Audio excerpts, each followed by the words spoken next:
ஸ்ரீ மகாகுரப்யோ நமः. ஹரிः ஓம். சதாசிவசமாரம்பாம் சங்கராச்சார்யமத்யமாம் அஸ்மதாச்சார்யபர்யந்தாம் வந்தே குருபரம்பராம்.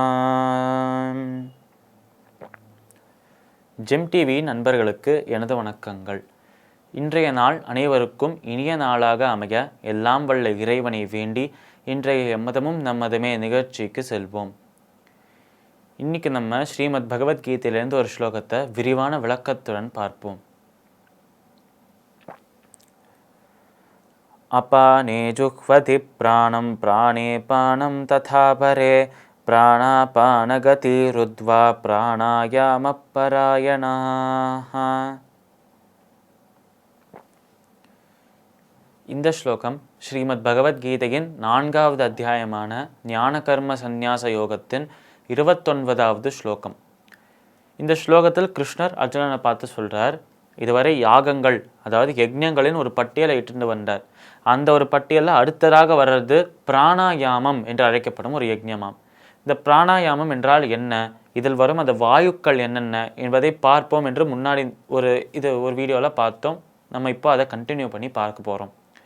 இப்போ இங்கே என்ன சொல்கிறார் என்றால், அபானே ஜுக்வதி பிராணம் பிராணே பானம் ததா பரே. இப்போ ஒரு யாகம் என்றால் என்ன, ஏதாவது ஒரு விஷயத்தை சமர்ப்பணம் செய்யணும், அதை ஏதாவது இன்னொரு விஷயத்தில் சமர்ப்பணம் செய்ய வேண்டும். அதனால் சமர்ப்பணம் செய்ய வேண்டிய விஷயமும் செய்யக்கூடிய ஒரு விஷயமும் இருக்குது, அதை எதில் சமர்ப்பணம் செய்கிறோமோ அதுவும் இருக்குது. இப்படி தான் நம்ம பார்த்துட்டு வரோம். இப்போ வரைக்கும் பார்த்ததில்ல. தெய்வ யஜ்ஞத்தில் நெருப்பு என்பது தான் எதில் சமர்ப்பணம் செய்வோமோ அதுதான் நெருப்பு. எதை சமர்ப்பணம் செய்வோமோ அதுதான் இந்த ஹவிஸு. நம்ம வச்சுருக்கோம் அந்த தானியங்கள், நம்ம வச்சுருக்கோம் அந்த மரக்கட்டைகள், அதெல்லாம் இருக்கே, அதெல்லாம் அதில் சமர்ப்பணம் செய்யும் விஷயங்கள்.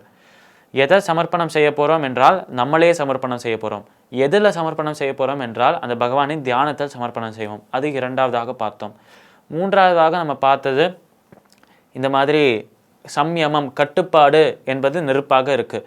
அதில் நம்ம சமர்ப்பணம் செய்யும் விஷயங்களாக நம்மளோட இந்திரியங்கள், நம்மளோட புலன்கள் இருக்குது என்பதை பார்த்தோம். நெருப்பாக இந்திரியங்கள் இருக்கும்போது அதில் நம்ம புலன் நுகர் பொருட்களை சமர்ப்பணம் செய்கிறோம் என்பதை பார்த்தோம்.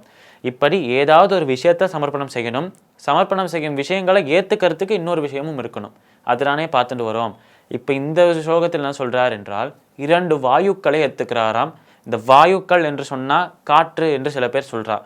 வாயுக்கள் என்பது ரொம்ப சட்டில் ஃபார்மாக இருக்கும் ஒரு எனர்ஜி என்றே வைத்துக்கொள்ளலாம். சக்தியின் ஒரு ரொம்ப குறிப்பிட்ட ஒரு அளவில் இருக்கும் ஒரு சக்தியாக எடுத்துக்கலாம். இந்த ஒரு சக்தியை தான் நம்ம மூச்சு காற்றை உள்வாங்கும் போது அந்த சக்தியை எடுத்துக்கிறோமா, அந்த சக்தி உடல் முழுக்க பரவறதான். பரவிட்டு தேவையில்லாமல் எக்ஸஸாக ஒரு சக்தி இருக்கும்ல, நம்ம தேவையை மிஞ்சின அளவுக்கு ஒரு சக்தி இருக்குமோ இன்னும், அப்படி எஞ்சி இருக்கும் சக்தியை வெளியில் விடுறதுக்கு இன்னொரு வாயு வெளில கொண்டு போகுமா. இப்படி நம்மளுக்கு சுற்றி இருக்கும் அந்த இடத்துலேருந்து, இந்த பிரபஞ்சத்திலேருந்து நம்மளோட உடலுக்குள்ள சக்தியை இழுத்துக்கிற அந்த காற்றுக்கு உள்ளே இழுத்துக்கிற அந்த வாயுக்கு பிராணவாயு என்று பெயர். இது எல்லாருமே நிறைய பேர் கேள்விப்பட்டிருப்பான். அதாவது பிராணவாயு என்கிற அந்த காற்று தான் வெளியிலேருந்து நம்ம சக்தியை உள்ளே இழுத்துக்கிறோம். அந்த உள்ளே வர சக்தி பிராணவாயுங்கிற காற்று மூலமாக தான் வர்றதுதான். அது நேரடியாக உடம்புக்குள்ளே ஊடுருவி வர்றதோ இல்லை வெளியில் போகிறதோ முடியாதான். அது உள்ளே வரத்துக்கு ஒரு உபாயமாக, உள்ளே வரத்துக்கு ஒரு வழியாக இருப்பது இந்த பிராணவாயுங்கிறது. இப்படி நம்ம உள்ளே எடுத்துக்கிற காற்றாக பிராணவாயு இருக்கும்போது பிராணவாயு உள்ளே போகிறது எல்லா இடத்துலையும் பரவறதாம். இப்போது எல்லா இடத்துலையும் பரவின பிறகு அந்த பிராணவாயுவில் எஞ்சி இருக்கிற அளவும் இந்த உடல் உறுப்புகள் இருக்கே, உள்ளே இருக்கிற உடல் உறுப்புகள், இது எல்லாமே வேஸ்ட்டை வெளியில் தள்ளி விடுவாம். தேவையில்லாத விஷயங்களை வெளியில் தள்ளி விடுவாம். அப்படி தேவையில்லாத விஷயங்களும் எஞ்சி இருக்கிற பிராணவாயும் அப்பான வாயுவாக வெளியில் போகிறது என்று சொல்கிறா. இந்த பிராணவாயு அப்பான வாயு என்பதை புரிஞ்சுக்கிறது ரொம்ப முக்கியமானது. பிராணவாயு என்பது இந்த பிரபஞ்சத்தில் இருக்கும் சக்தியை நம்ம உடலுக்குள்ளே இழுத்துக்கும் போது உள்ள வர வாயு. இதுவே அப்பான வாயு என்பது நம்ம உடல்லேருந்து திருப்பி அந்த பிரபஞ்சத்துக்கே நமக்கு தேவையில்லாத சக்தியை கொடுக்கறது அப்பான வாயு. உள்ளே வர்றது பிராணவாயு, வெளியில் போகிறது அப்பான வாயு. இப்போ இந்த விஷயங்களை புரிஞ்சுட்டு இந்த ஸ்லோகத்தோட அர்த்தத்துக்கு போனோம் என்றால், அபானே ஜுக்வதி பிராணம் பிராணே பானம் ததா பரே. சில பேர் அபானே ஜுக்வதி பிராணம், அப்பான வாயுவை பிராணவாயுவில் யாகம் செய்கிறார்கள். சில பேர் பிராணவாயுவை அப்பான வாயுவில் யாகம் செய்கிறார்கள் என்று சொல்கிறார். அதாவது சில பேர் பிராணவாயுவை அதிகமாக எடுத்துக்கிறா, அப்பான வாயுவை கம்மியாக விடுறா. சில பேர் பிராணவாயுவை கம்மியாக எடுத்துட்டு அப்பான வாயுவை அதிகமாக விடுறா. ஆனால் இன்னும் சில பேர் எப்படி இருக்கா என்றால், அபானே ஜுக்வதி பிராணம் பிராணே பானம் ததா பரே பிராணா பானகதி ருத்வா. இந்த பிராணவாயுவும் அபானவாயுவும் போகிற அந்த போக்கை கட்டுப்படுத்துகிறாலாம் சில பேர். இங்கேயும் கட்டுப்பாடு என்பது முக்கியமாக வர்றது. இப்படி பிராணவாயு அபானவாயுவின் போக்கை கட்டுப்படுத்தி அதை ரெகுலேட் பண்ணி பிராணாயாமம் என்கிற ஒரு ப்ரீதிங் எக்ஸசைஸை பண்ணுறாலாம். அதுவும் ஒரு வகையான யாகம் தான் என்று கிருஷ்ணா அர்ஜுனனை பார்த்து சொல்கிறார்.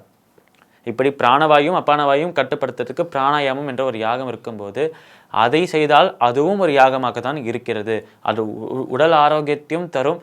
அதை சரியாக செய்தோம் என்றால் நம்ம செய்யும் அனைத்து பக்தி விஷயங்களுக்கும் ஒரு அடித்தளமாகவும் அது இருக்கும் என்று கிருஷ்ணர் சொல்கிறார். பகவத்கீதையின் 4வது அத்தியாயமான ஞான கர்ம சந்நியாச யோகத்தின் 29வது ஸ்லோகத்தின் விளக்கம் இதுவே. மீண்டும் நாளை சந்திப்போம். நன்றி, வணக்கம்.